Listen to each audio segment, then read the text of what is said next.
Spreaker Drama, and I only thought it was appropriate. So get everybody here. Yeah. Let me try to get some more people in here. Or you can get some more people in here, or you can get into the show via the Spreaker.com link that was placed in there. So, all right. So yes, I am bringing up Spreaker Drama, and that's actually going to come up on a podcast. So, what we're doing right now is we're talking about some events that happened earlier this week. First of all, the reception to the show from last week was one of a mixture of confusion and good times. But one person in particular, and I'm not going to name them because we all know who it is. In fact, I tweeted the show out to let them know that it was going to be all about them in this particular segment. And I'm going to do a little diatribe about how silly this whole drama thing is, and how silly this person really is. Now, I go and I send a message to a listener, somebody who's a listener but also a presenter on this channel, and I say, hey, what'd you think of the show? And she said, fuck you, you're part of a snake pit.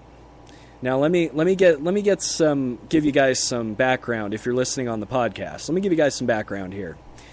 Spreaker.com is probably the most amazing podcasting app in the world because it allows all things. It allows a social element, it allows sharing, it allows storage, it allows a live broadcasting console, which I am broadcasting from right now.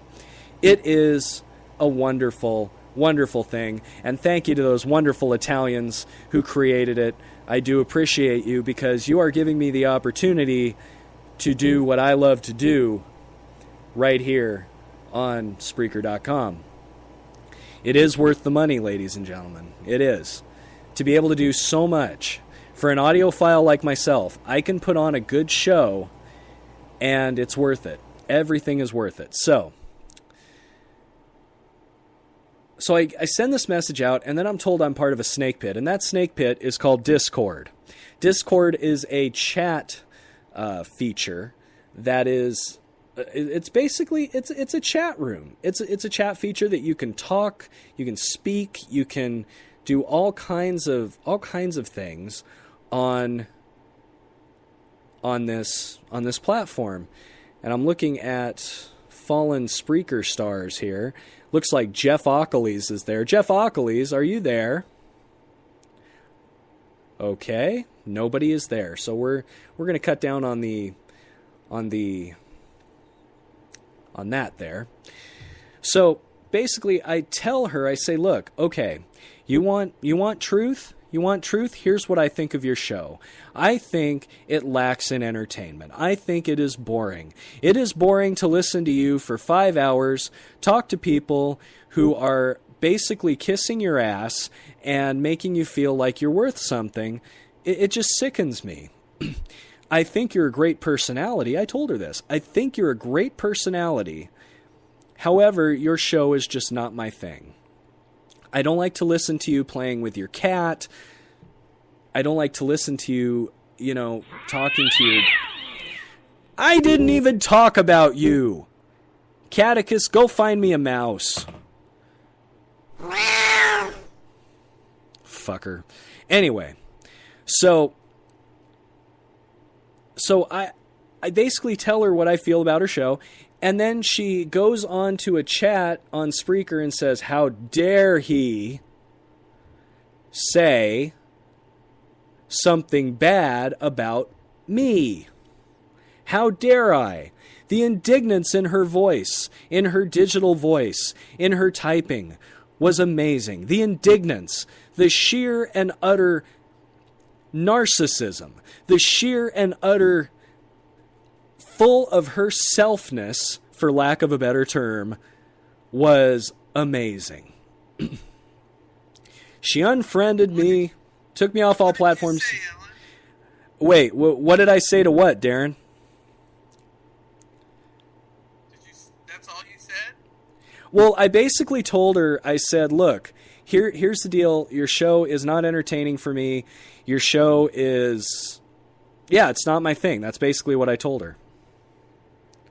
And I wanted her to know that I was being honest with her, therefore not being a snake. You feel me? I feel it. But she couldn't take the criticism. So I had to Twitter wreck her. I mean, it was a matter of time.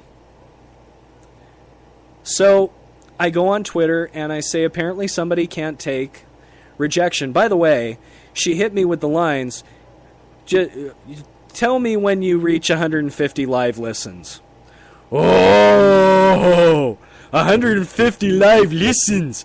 Woo, woo, that is so many people. Look, it ain't about that for me right now. And she's also saying things like, Phil Handry once told me that anyone who doesn't talk about, or who says they don't care about listeners is a liar. And you know, she's from Texas, so she doesn't say liar, she says liar. Anybody who doesn't care about listening is a liar. Okay. So I'm a liar. No, I'm not. I figure... Oh, am I muting you, dude? I'm trying not to mute people. I just saw that one of them was muted. I didn't know if they wanted to be or not. I'm not muted. Oh, okay. I didn't know. I was like, shit, I'm in control of this deal? Wow. I had no idea. So, okay. So basically, the bottom line is, she gets all hung up, and this happens a lot. This has been happening with this host for years on various different platforms, and one has to wonder whether it is everybody else or it is you. If you have a problem, and it's the same problem that keeps following you everywhere you go, it could very well be you. Think about that. Yet she claims innocence. So later on that evening, I'm scrolling around the Spreaker, listening to shows. Usually I don't say anything. I just listen to shows. And I come upon a classic here on Spreaker.com, and that is Pumpkin Face. Pumpkin Face is an interesting guy. He has a gimmick, he has a thing, he has a following, he has a thing called Truth Porn Militia. Yet the guy, I don't know, he hasn't been really relevant in a while. I don't think he wants relevance. I don't think he cares how many listeners he gets. He just wants to go on and blow off some steam. He was in some of these Spreaker wars prior with Rick, my former, I don't want to say employer, but the guy I formerly worked with on Music Mafia. And they did some pretty funny things. I love these wars because they just bring out the best in people. They bring out the best jokes, the best things in people. They really do. And I enjoy them. Or the worst, yeah, exactly. Now, Darren, right? I'm sorry, I'm terrible with names. That's correct. Tell me, you've been on Spreaker how long, sir? Only like 5 or 6 months. What brought you to Spreaker? I used to be on Hoagland's show. I was like the same. I called every night to Hoagland's show, and sometimes I'd just be on the whole time. Oh, okay, so you wanted to do your own thing. Okay. We were talking, and we just decided to start a radio show after he went off the air for a while. Oh, cool. All right. So you've been involved with this for a little bit, and tell me, what was your first taste of the deliciousness known as Spreaker Drama? Well, I made friends with another show, the one you're talking about, and I made friends with all the people that called and all that. It's very easy. It's very easy to go in. She's so welcoming and southern and inviting, and dare I say it, sexy at first. Oh, yeah.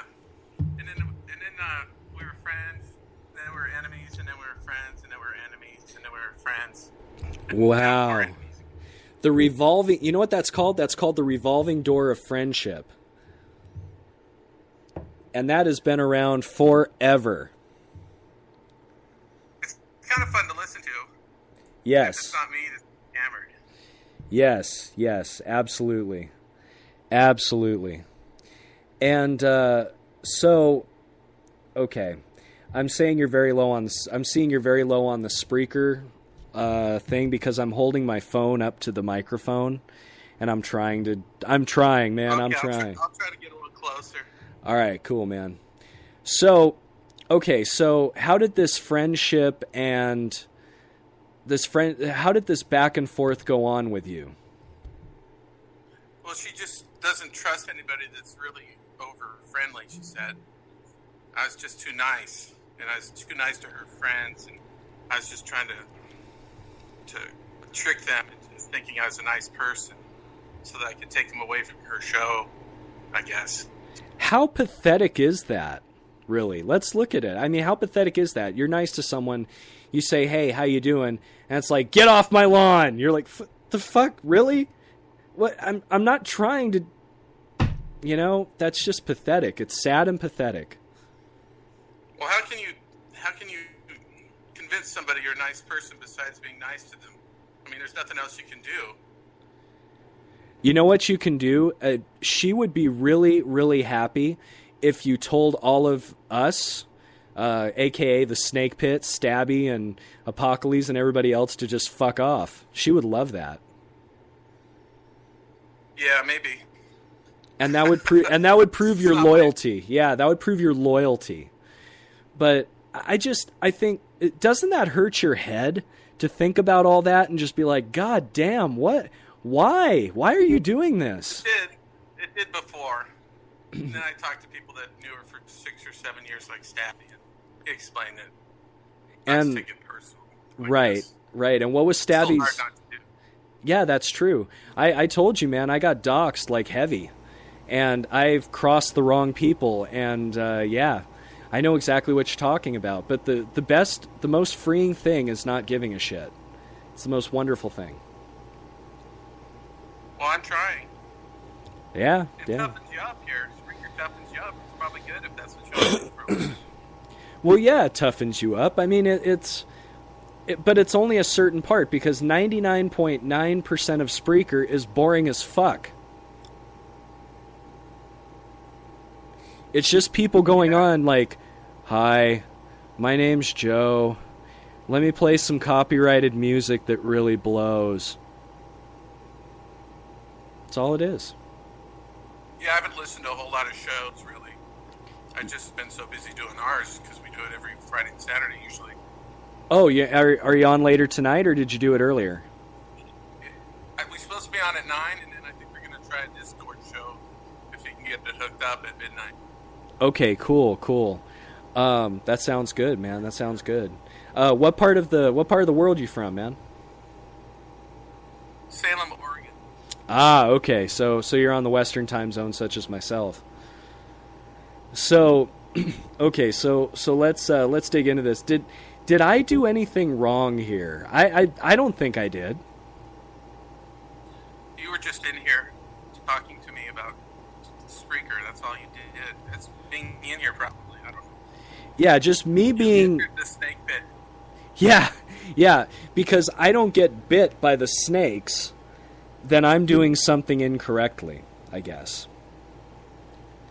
I don't know, man. Yeah, it's just being in here. I guess really 95% of the time we're just talking barbecue, cars, and radio, and music, and life. But I think someone else thinks we're in here, pining against them.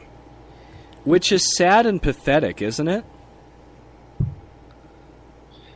You said it. You're trying to get me in trouble. Oh my God! Don't be frightened, man. What is this lady gonna do? This lady ain't gonna do shit. She ain't gonna do shit. Worse, she's gonna complain to the folks at Spreaker, and they're gonna send you a reprimand. What is she gonna do? If she decides I to like listening to your show, though. Oh. And